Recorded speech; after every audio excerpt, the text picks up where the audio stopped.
shared before, that they may not have disclosed to some of you before, but hopefully in doing so, you'll get to know them a little bit more, and like Chris said, you won't be able to hate them. Hopefully you already don't. You may even be able to love them, as our camera person right here, I believe, does love one of our panelists, but she's busy fixing things.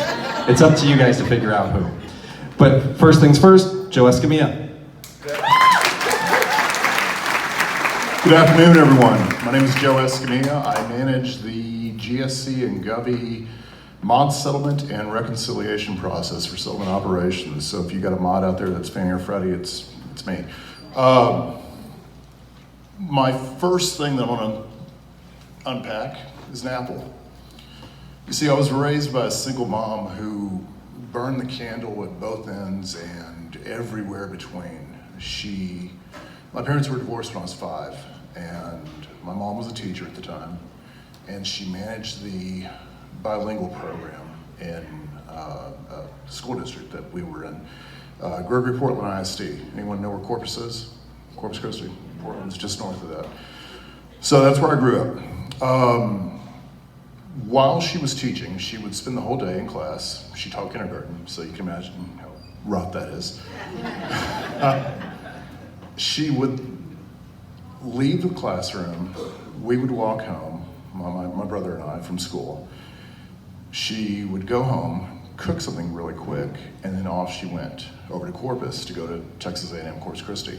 She was working on her postgraduate degree. Her goal was to become a principal. So it seemed like every year of my childhood, that's how we spent our summers.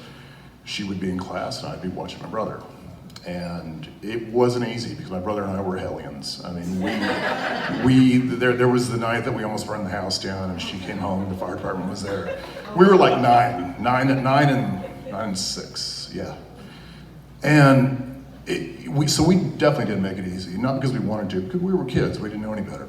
Looking back on it now, I have tons of respect for her, tons of respect for everything she did and went through. At the time, I was just like, hey, no supervision. So her story and why it's memorable and why it left such an impression on me is that when I would ask my mom, because she managed the bilingual program of our school district, and I said, how come you never taught me Spanish? I don't know Spanish. My last name's Escamilla, for Christ's sakes. I don't even know how to say, I know tortilla. So, what she shared with me